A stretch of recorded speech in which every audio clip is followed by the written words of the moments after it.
Good evening, and welcome to Starsector. I am the good Dr. Bleak, here to give you some lovely video game time for the day. Now, this is Starsector. Starsector is a top-down, single-player, role-playing game published by Fractal Softworks. It's been in development ongoing since 2011, so this game has been in continuous development for the last 15 years, and though it's not quite finished yet, it's very, very popular with its community. This game is indie, very indie, and I love it for that.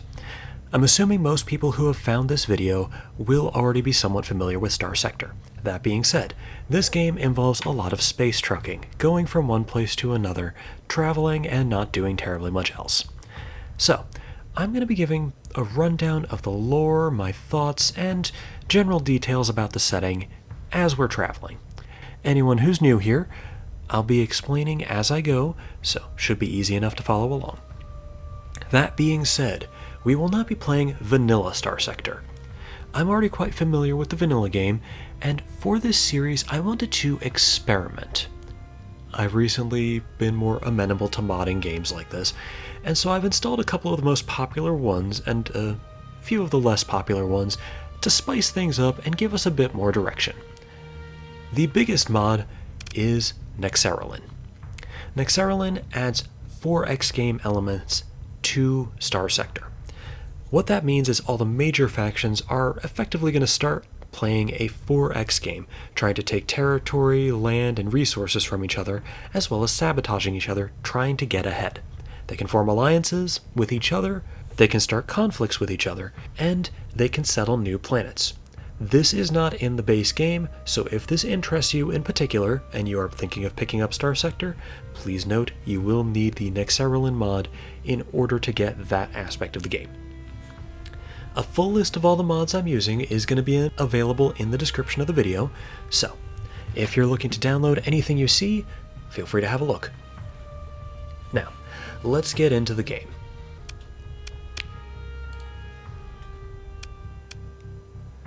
For this, we are going to be playing in a mixed age sector, so old star systems, new star systems. Who do I want to be for this one? Oh, I like the red light goggles.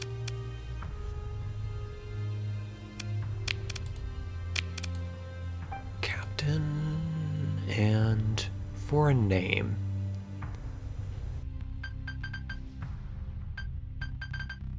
I've always been partial to James. Now, this section of setup is dedicated to Nexerelin. We'll be setting up the 4K elements here. Most of this will not need to be known in terrible detail for you to understand what's going on, but I'll give you the brief rundown of what I'm doing. If anyone wants to read up on the details, I'll go ahead and leave this part up long enough for you to read it.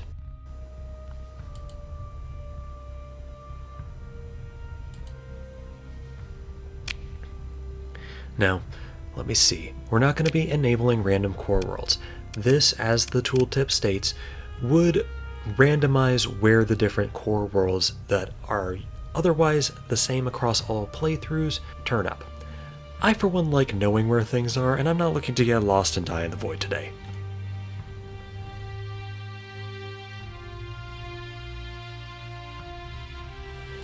Sector generation. We don't need to make any adjustments here. I don't need any extra colonies at the start. I'd rather let the major powers expand naturally. Faction settings. We don't need to disable or enable any particular factions. They should already be in the game. And other options. Yes, I'll be leaving this at the default. I would rather like the story that comes with vanilla Starsector to be in place. I don't need things on easy mode, and I definitely don't need them on hard mode. I'm not getting my ass kicked in front of everybody. Now then. At the start of any Nexerelin playthrough, you are given the option to ally yourself with any particular faction that's in the game. Personally, I lean rather hard towards high-tech ships, so I'm going to go ahead and start out allied with the Tritachyon Corporation. Now, for those who are not familiar, Starsector takes place in the galactic version of the Dark Ages. The whole game takes place on the Persean arm of the galaxy.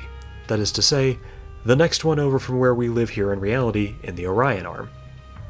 The Persean sector was in an early stage of colonization when suddenly it was cut off from everybody else. So, that means they lost a lot of technology relatively fast.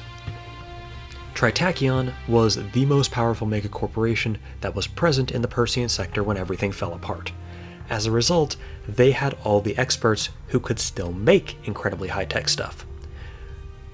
They have maintained power over technological innovation in general, and as a direct result, they hold a lot of power economically and otherwise. They also get up to stuff that's illegal as hell. But no one can really do anything about it, because they have so much involvement in the high-tech development sector, everyone's mildly scared that if they push too hard on Tritachyon, Tritachyon will push back. And since Tritachyon technology is in almost every starship, that's a real easy way to end up in serious trouble. Also, there is concern that Tritachyon might have some horrifying nonsense hidden away in their closet that might go on a rampage if and when the leash is taken off. Now, let me see, what type of fleet do I want to start with? I think I'm going to go with the large exploration fleet. Gives me a fairly straightforward place to begin, and a leg up on most of the early game stuff, which tends to be a little bit on the boring side, to watch at least. I find that the baseline fleet, the Apogee Cruiser, the Medusa Destroyer, and the Omen Frigate are fairly tidy in combat as well, at least against the pirates. This gives us flexibility. We can go out, we can find new things, bring back data to sell for a profit, and we can also blow up small groups of pirates for money. Let's begin. Now, this mod does offer me the option of starting at a slightly higher level. That being said, I am going to be starting at level 1. I like to begin with the minimum as far as levels and credits go. Being able to distribute my levels where I feel I need them at a given moment is more enjoyable for me than starting with everything unlocked, or even half of everything. Now then, selecting the Ensign starting point, 1 level and 20,000 credits, and we're going to be going with the unknown backstory. I could probably manage the heavy debt backstory, but, well, I haven't experimented that one yet, so. Now, the Nexerelin mod does start us off at level 1 right away, which means we have 1 skill point to spend on acquiring skills that'll affect the way we play the game. Personally, I lean heavily into the industrial skills. I find that the industrial skills give me the most benefit, at least at the start. Occasionally I will adjust my skill set later on. As basic as it might be, bulk transport is a very good skill to have. That extra 50% cargo, fuel, and personnel capacity makes all the difference when you're exploring out in the far reaches of the sector. An extra 50% cargo space is an extra 50% stuff that you can bring back to sell.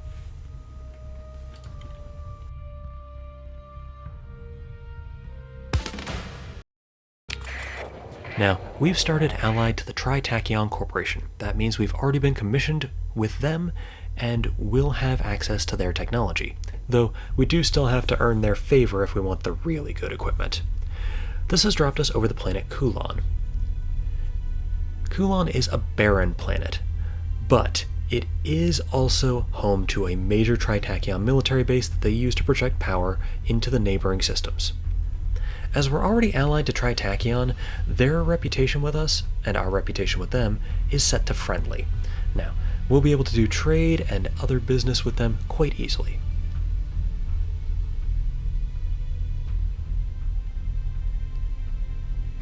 Okay, starting off, we do have to go over here. Nexerelin begins with these cargo pods. This is your start of game bonus. Personally, I don't find the starting bonuses to be all that good, with one exception. Most of the starting bonuses are blueprints. blueprints for different ships that you can use to eventually make your own, from all the major factions in the game. That being said, we aren't likely to get to the point where we're manufacturing a lot of our own ships for quite some time. As a result, I usually go for the AI core pack, because AI cores are not only exceptionally useful on their own, but also, in an emergency, make excellent stores of petty cash, because you can trade them to all the major factions for reputation and money. And there we are. Now we're in the game. That said, first thing we're going to want to do is go to Coulon and start with trade. One of the things that makes Starsector so interesting is that it has an actual living trade system. Goods have to move from where they're made to where they're needed. And if they don't, it creates problems. If there's not enough heavy machinery to run industry, industry will either suffer reduced production or shut down entirely. And in turn, that makes further problems. If you're of a particularly violent mindset, you can go ahead and blow up trade ships to make the most money you possibly can out of the suffering of others. We'll see where things go. Now, Coulon has a decent amount of supplies, fuel, and other amenities available. First things first, we're going to load up the fuel tanks. Whatever else we might get up to, having enough fuel to get where we're going is very important. From the look of it, we have enough supplies to run our ships for a fair while. We're using 1.3 a day in order to keep all the ships up and running, and we currently have 239 on hand. Might buy more depending on if it seems like we're going further out. Fuel is much more important to keep an eye on, because you can manage for a few days without supplies. Fuel, however, determines whether or not you can go anywhere. And if you run out of fuel out in the fringes, best case scenario, you fall in around a major star like a red giant and have to wait and hope and pray that someone answers your distress signal before you run out of supplies or get torn apart by whatever happens to be in that star system. Worst case scenario, you fall into a black hole.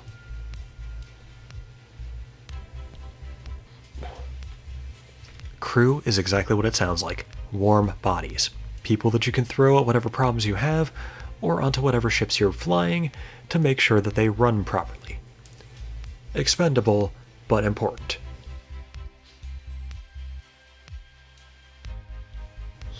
And heavy machinery. Heavy machinery, at its face, does not have a whole ton of uses outside of trade. However, I've gone for an exploration fleet to start with, and exploration fleets need heavy machinery. Heavy machinery allows them to survey planets, and in turn, gather data that can be brought back to the core and sold for a profit. 59 should be a fairly good starting point, and as we go, we'll naturally accrue more heavy machinery by salvaging derelict ships, derelict orbital infrastructure, and caches of supplies hidden away by pirates or Ludic pathers.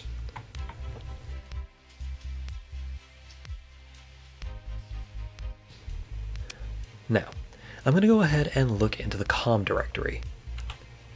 Because we started allied to Tritachyon, we already have a contact. Looks like a station commander. Usually, your starting contact is mid-level, someone important but not too important. And looking at all the options here, we have quite a bit we could do. Going from the bottom, we could resign our Tritachyon commission. That is not a great idea. What that would do is reduce our relationship with Tritachyon considerably and mean that we no longer have access to their military-only markets. We could purchase governorship of Coulon if we had the money. That would let us take over running the colony and take the profit for ourselves in return for paying off Tritachyon. We could offer to help with unrest problems if there were unrest problems. Unrest can crop up for a number of reasons, but the big ones are rebellions sparked by other major polities, trade deficits, where one of the trade goods isn't getting to the planet in a great enough quantity to meet their demands, or recent pirate raids and attacks on the place. Currently, there's no unrest to solve, and I don't have the means to solve it anyway. I could create a special task group, but that is taking ships that I already have and putting them under NPC control to do some kind of job for me. No need to do that right now. I could have her fix my relationship with Tritachyon, but my reputation's good, so don't need to. I could turn in AI cores. As I'd mentioned previously, AI cores can be traded in for cash and reputation. This is a good way to have emergency stores of money.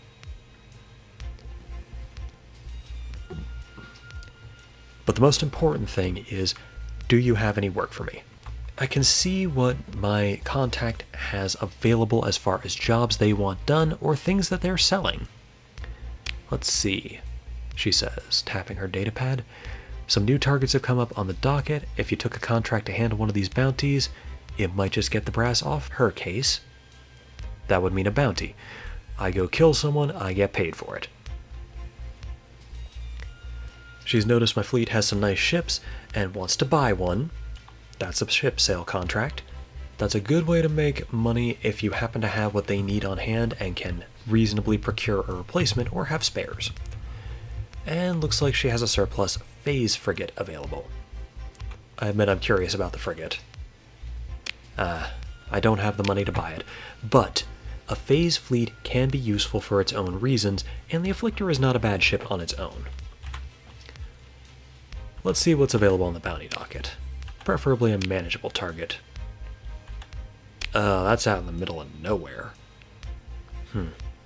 I could make it there and back, but let's see what else they've got. That is quite a few ships. That might be a little more than I can take on with what I've got.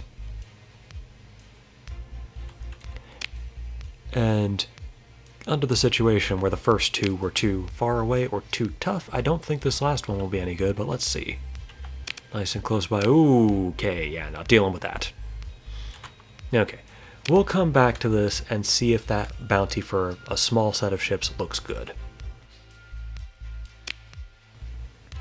Now, before making any decisions, I am going to go down to the dockside bar and just have a look around. Another night in a Tritachyon bar. This is where deals are made that shape the next 2 weeks of everybody's lives. Bars are an excellent way to make money or find jobs. Someone always needs something, or at least most of the time. But from the look of it, what we've got here is a pather and probably a pirate.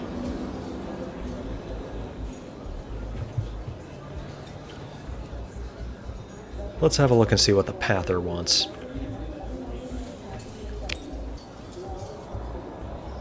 Let's see.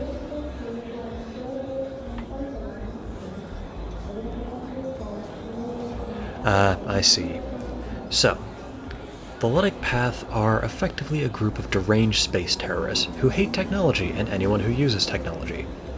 They also fly around in spaceships blowing things up using technology. Yeah, they're hypocrites. Most terrorists are. It appears this gentleman wants to leave the path behind, but he wants most of my money in order to start a new life, and in return he'd give me information on where the path has their base for whatever cell he was part of. Now, I'm not going to take him up on that offer, though in future I might well, since going and blowing up pather bases is good bounty money. Let's see what the nondescript person wants. Yep, pirate. So, this guy wants me to deploy a spy satellite in orbit around a planet called Kaiseron. Now, Kaiseron is part of the Persean League. In fact, I believe it is their capital world. I am not going to do that. The main reason is I don't have the ships to do that properly. Usually, what I would do would be to get a phase ship, put the rest of my fleet in storage, and go out there on my own to sneak in, drop the satellite, get gone. That said, we're still in the early game. I don't have the option to do that.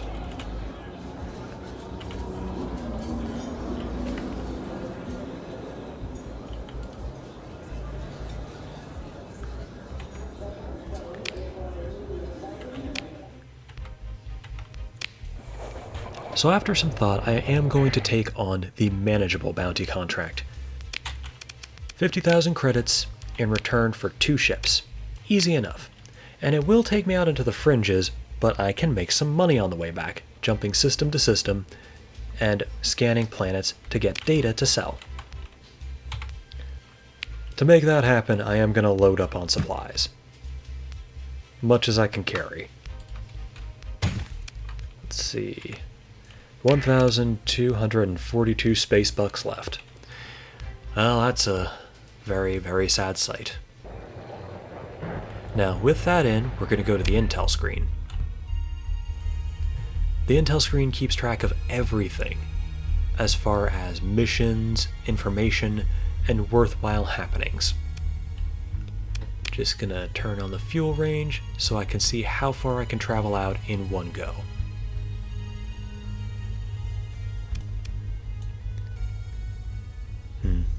Looks like the only thing out here is the bounty that I'm after. Clicking on it will pull up the details offered by the Tritachyon agent. Looks like the Pathers are in even worse condition than I am. 2 ships, both of them with horrible damage to the hulls. Those little orange bars there indicate that the hull that they're flying has been damaged in some capacity and isn't fixable, at least not by the usual means.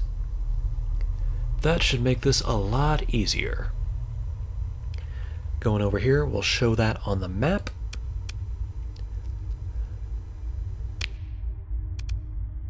Looks like they're in the Alpha Sergana star system. Go ahead and right-click to set our course. Now, the ships will automatically fly to that location unless I interrupt and take over. And speaking of, since we are in the Hypercell system, I am going to do that so that we don't fly directly into the White Dwarf star and get cooked.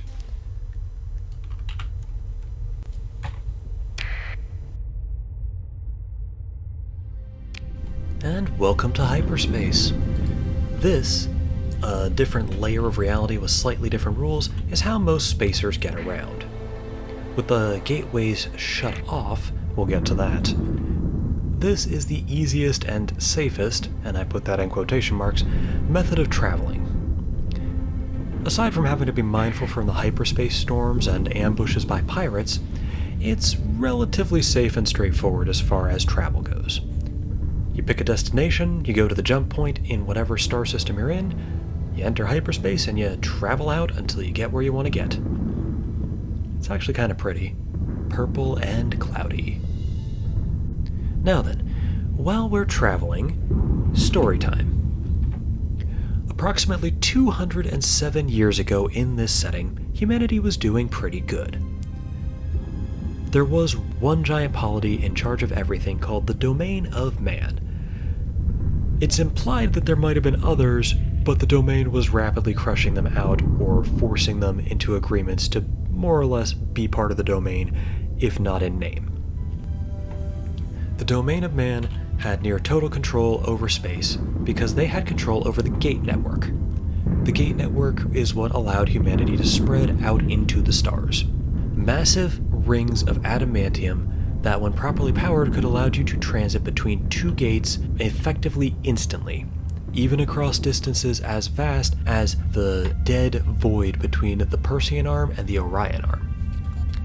This in turn allowed humanity to spread out across the stars, finding their way to new habitable planets, and eventually coming to terraform them. Things were going okay. I mean, you have an authoritarian government, but also you have effectively replicators from Star Trek that can make almost anything, so that was pretty cool.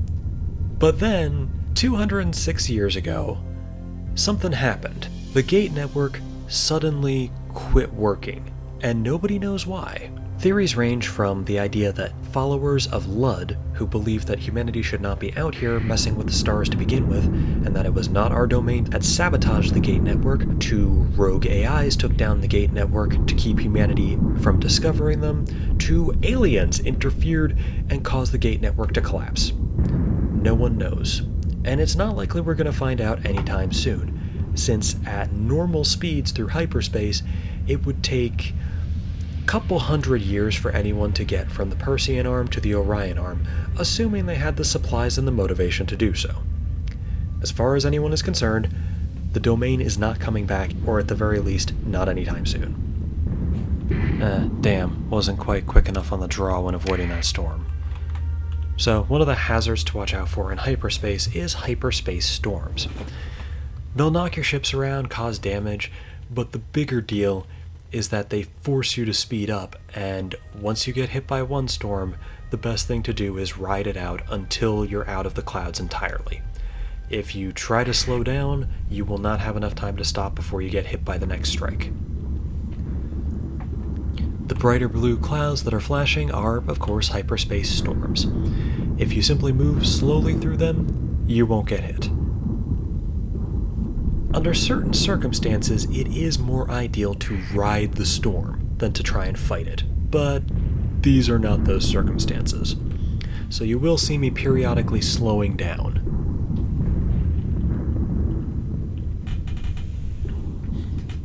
There's always one last bolt in the storm, so if you see one calm down, give it a sec for the final jolt to go before you allow yourself to speed up.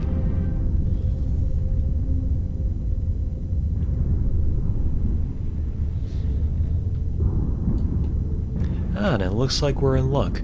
Look on the radar down on the right. You see those arrows? That is a slipstream. Every so often, the depths of hyperspace will get coherent enough to form a slipstream going one particular direction or another. Slipstreams allow you to move very fast in one particular direction. They're also a great way to avoid hyperspace storms since they override anything else happening in the area.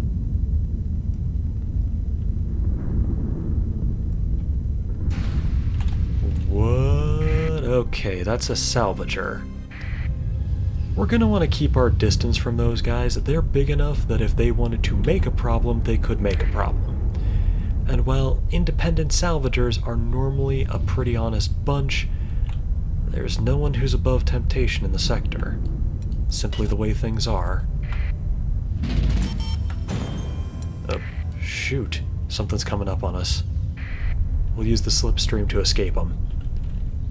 If they followed us in, they should get pulled off to the side and drag down the slipstream away from us.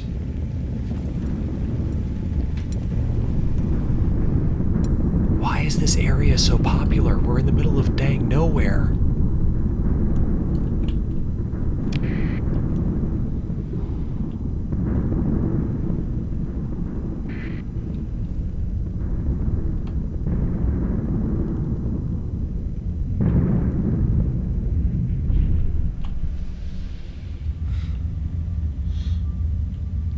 Alright, took a while, but we finally made it to the Alpha Sergana star system.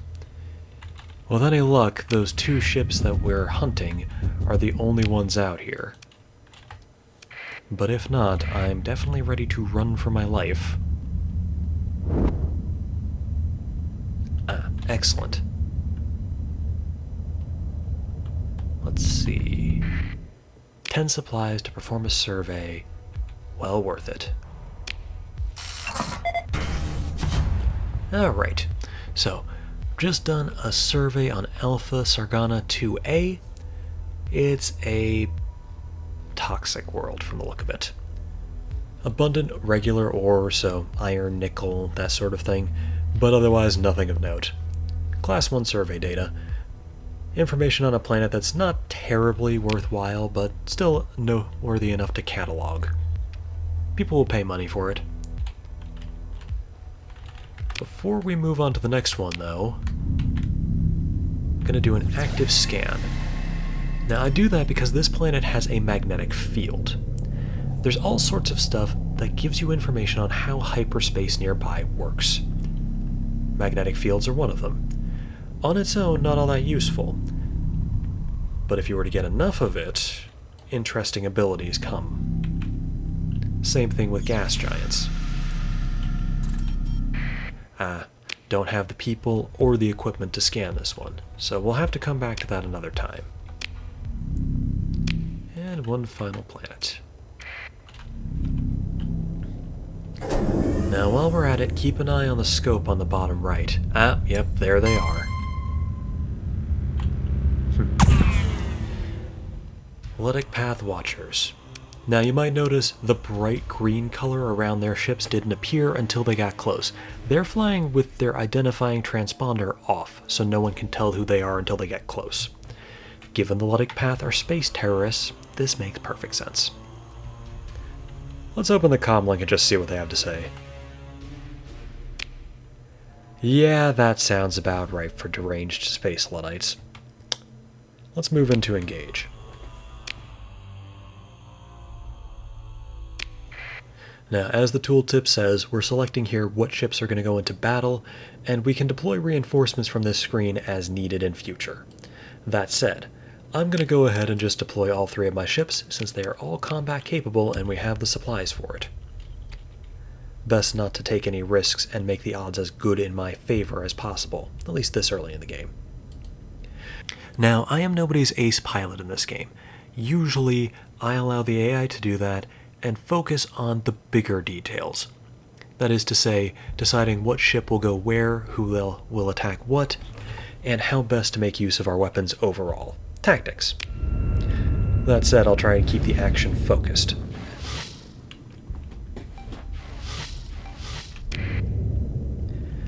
And there we are. Medusa goes in to take a couple shots, and that appears to be the ship with the person we're hunting.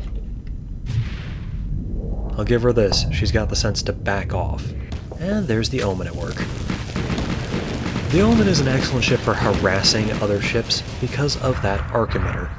Good for disabling engines and weapons, and doing small amounts of damage, as well as driving up flux.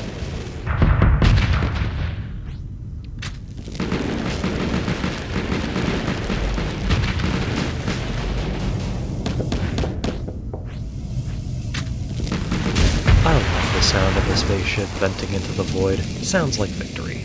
Looks like they've got her cornered. The Apogee's got its beams flying, launching gobs of missiles, and the Medusa is battering away at her. Engines disabled, and they're stripping the armor off pretty efficiently. And that's a good 50,000 credits for me. Now let's see. We gained complete victory, destroyed all enemy ships, and it looks like some of them might be in salvageable condition. Let's see. Wayfarer Mining Combat Frigate. Alright. Doesn't look like we're going to be taking either of these. The Brawler isn't a bad ship, at least at this stage of the game, but this one has had the absolute crud kicked out of it, and I don't have a way to fix it. Not to mention, it is a Lytic Path modified version, which means there's probably some questionable design choices. So instead of recovering any of those ships and bringing them back to functionality, we're going to strip them for parts. Now, blowing up that ship and that captain did definitely anger the Lytic Path a little bit. They might be crazy, but they're not dumb. They don't like getting blown up any more than anyone else. However, we were already hostile to the Lytic Path by default, so I'm not terribly concerned about that.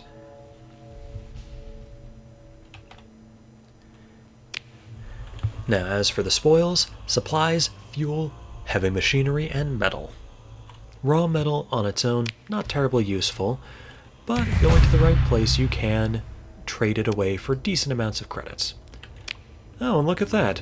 We doubled up on our payment. Because we're commissioned with Tritachyon, we got a small bounty for blowing up those ships.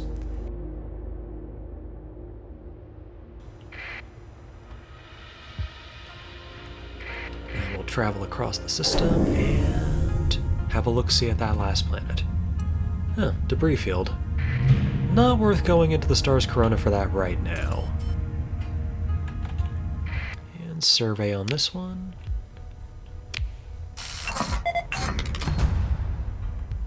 Alpha Sargana 1, barren bombarded world.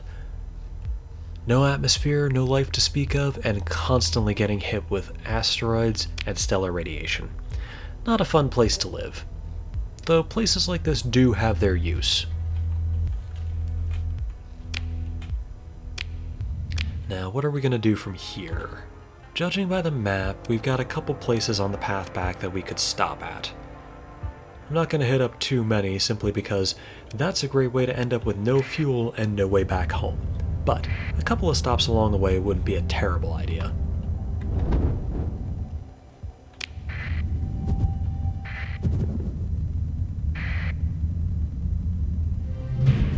Huh. Okay, so drop into the neighboring system, and what do we find but what appears to be a group of scavengers? I'm going to make a point of not messing with them. They do have a couple of ships that look combat-worthy, but more importantly, we have an unidentified sensor contact. That is a mining station, okay. That could be exceptionally useful in the future. I don't really have the cargo capacity to carry away what a mining station might have on board, but for the moment... Ooh, derelict ship as well. Let's see. Perform a survey.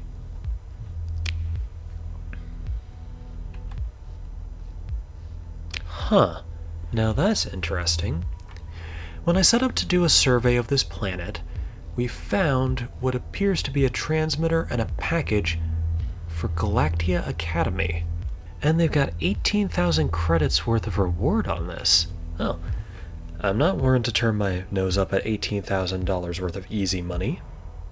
Let's see. Have the data core retrieved and we'll have a look. Let's see, now, we had it brought back up to the fleet, and we have the option of either just taking the core or examining the data on it. Personally, I prefer to go in informed if at all possible. After all, knowing what this is might give us leverage to get even more money. Let's see. Lots of data, apparently. So, a mix of recordings, sensor logs, detectors of all sorts, and my technology officer doesn't seem to know what it is. If you don't know what it is, just say so. Oh, apparently I made him anxious. Poor guy. Well, regardless, it looks like we have somewhere to go. But back to performing that survey. Oof. I don't have the people to do that, but I'm going to have to make a note of this world. This planet is habitable, and that is very noteworthy. Not a lot of places can suit human life on their own, and we're not exactly terraforming anymore. And it looks like there's a society that's fallen back to a non-FTL state. Let's see what they want. Okay, it's been a while.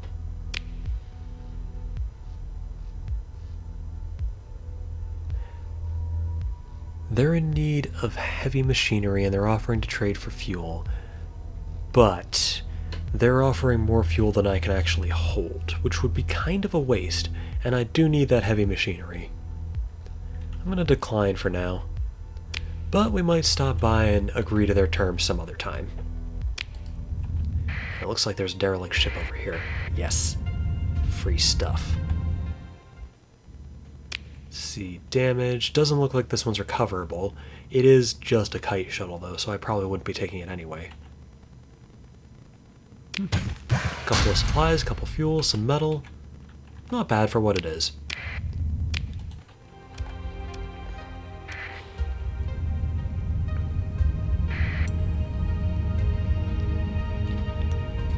Ooh, debris field. A little more risky than derelict ships, but still free stuff.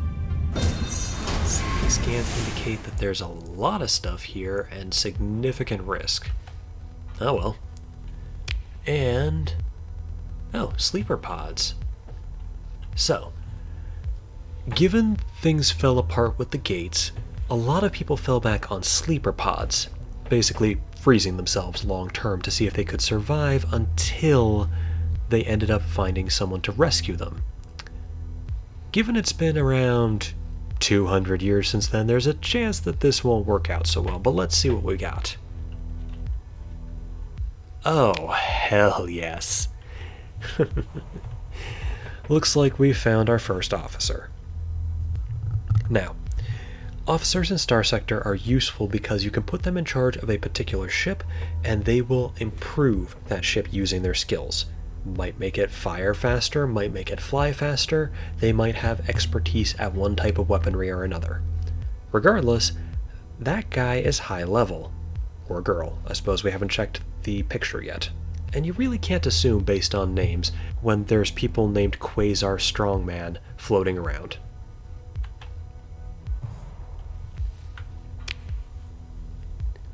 And let's salvage that debris.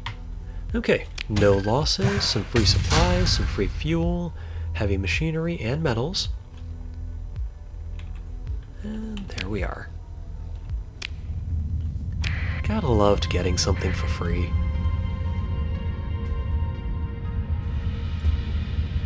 Another derelict ship, another planet to survey. Another barren bombarded planet.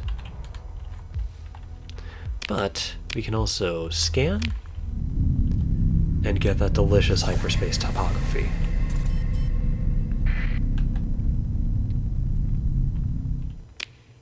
Okay. Looks like we found another derelict ship, a frigate this time, and it had an alarm set on it, but whoever set it up didn't check their power ratings first. And when the power turned on, it fried the transmitter that was supposed to transmit that alarm somewhere else. Good job, whoever set this up. Looks like we can't recover it, at least not without spending story points, but a frigate should hopefully give us a little more than a shuttle. A little bit more. Worth it. And there's an inactive gate here. Gates are interesting for a number of reasons. There's that salvager again. Still not getting close to those guys. Most gates have a major debris field surrounding them from the number of ships that clustered around them when the gate network went down. Rough way to end. Confused, scared, not knowing what's going on. Let's have a look what they left behind. Let's see. Now, that happens sometimes. Scavenging can cause you to lose heavy machinery or crew to accidents. That said, 7 heavy machinery, we've collected that much from the other derelict ships we've salvaged. Fair amount of extra supplies and fuel, and most of enough machinery to repay the loss. As of now, the gates don't work. But there will be something to do with them in future, so it's good to note where they are, especially the ones away from the core. Another world to survey, 40 supplies for this one. Good shore deposits. Still not terribly noteworthy, but information will sell. And a debris field. So hidden in with that debris field was a memory bank that was still accessible and working. Looks like we found the location of a weapons cache located in a different star system. We'll hit that up at some point, get us some free weapons. And look at that. Quite a few supplies.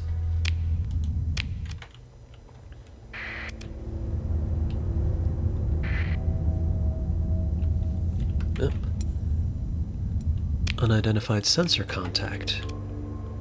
Let's have a look, see what we've got there. Oh, several. Let's see, a Vulture-class cruiser adrift. Fair amount of heavy machinery from the look of the cargo manifest. Well, we'll go ahead and salvage.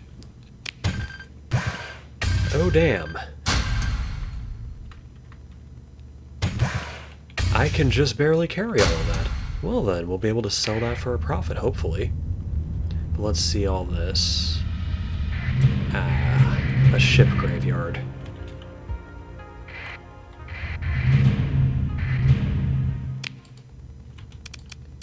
Now, because I don't have a lot of storage space, I'm going to go through and check if any of these can be salvaged. Ah, another commander. Excellent.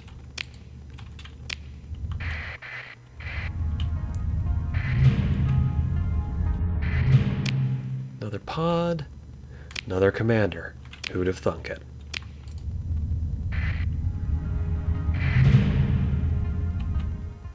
Excellent. Okay. Now, this is a recoverable ship. It's adrift, but it's in good enough condition for us to get it working again. And that, in turn, will give us more storage space.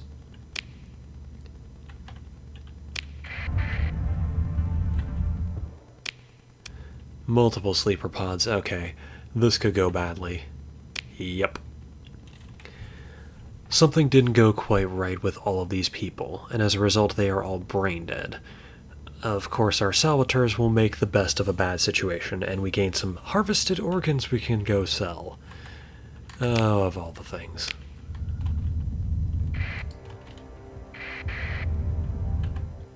Let's see, Buffalo class freighter. Excellent. Having these big guys so close to me is making me nervous, but not enough to take issue with it. Okay. Now, salvaging the next ship in the line, you might notice our cargo capacity has gone way up. That'd be from the ships that we salvaged so far. This in turn will let us pick up more stuff on our way back, more stuff that we can go on to sell. Mud skipper. Civilian transport, not worth taking in my opinion. I don't really have a reason to want to transport more civilians right now.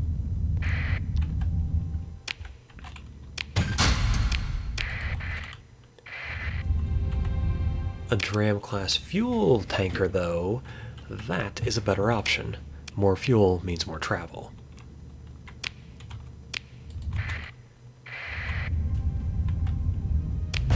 And that's a lovely find. In the memory banks of this Eagle-class cruiser, data on a Terran world. That will help us later in the game. Assuming no one else gets to it first.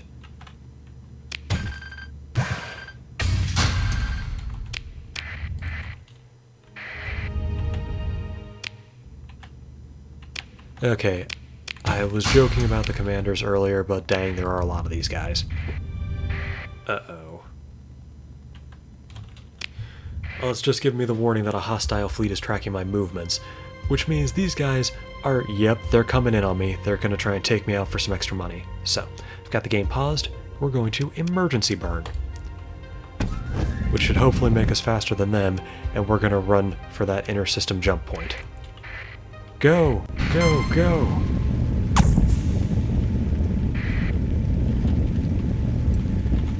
Sustained burn, go faster. Ah, okay, looks like they fell to infighting among themselves, which gives me the opportunity to get the heck out of Dodge. Okay. Oh. Alright. Let's see what's on the map. Okay, probably best we start heading back to civilization, because at this point, I'm not looking to pick any more fights.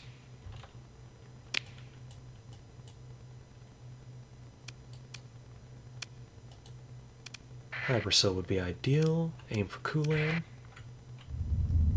And back home we go. Okay, now you might notice that my combat readiness went down considerably. That would be because when I did that emergency burn, I discarded the usual safety standards and just pushed the fleet to go as fast as it could. That dropped our combat readiness, which means we're a little less prepared to get into a tussle if it comes up. I also have slightly more ships than I can properly crew, and as a direct result, my overall combat readiness is capped somewhat lower than 100%. Over time, my fleets will use supplies to go ahead and get combat readiness back up to the current cap, but they won't be able to go much higher than 67% at the moment. Alright, made it back to civilization where we can offload all that stuff we found. First off, survey data. 1,000 apiece, but because we're trading on the open market, there's a tariff. Luckily, since we're allied with Tritachyon and commissioned by them, that is a significantly lower tariff than we would be getting otherwise. 9%. God, a world where tariffs are 9%, and that's considered low. Now, Class 5 survey data on a much better planet that has a breathable atmosphere and everything is going to go for a lot more. 30,000 credits. Dang.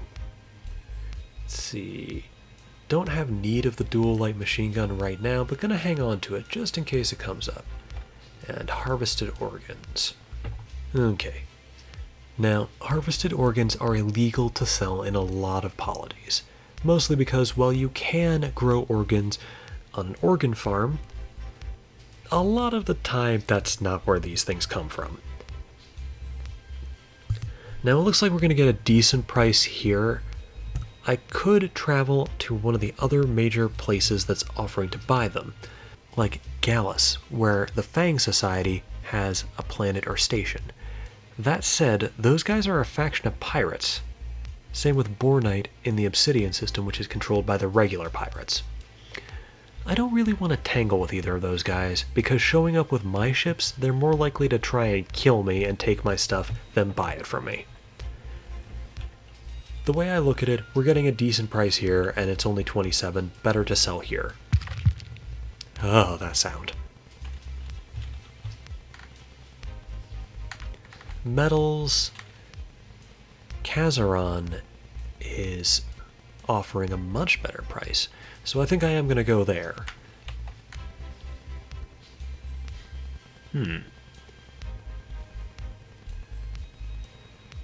Looks like there's a lot of people who want heavy machinery, and we happen to have picked up a lot of that. But aside from traveling out into the middle of nowhere for it, this is probably one of the better prices we're going to get. So we'll go ahead and sell some of that, but we're not going to sell all of it. Keep enough to make it easier to survey more planets. Fuel, below average price here. Not the best place to buy, but the best place that's within system. And quite a bit in the way of supplies. Okay. Now, first mission under our belts, I'm going to go ahead and call that here. Feel free to tune in for the next one. I expect I'll be playing a lot more of this, simply because it's addictive as hell, and now I have an excuse to talk about it. Hope to see you next time. Feel free to subscribe if you're interested, or simply come back whenever you feel like it.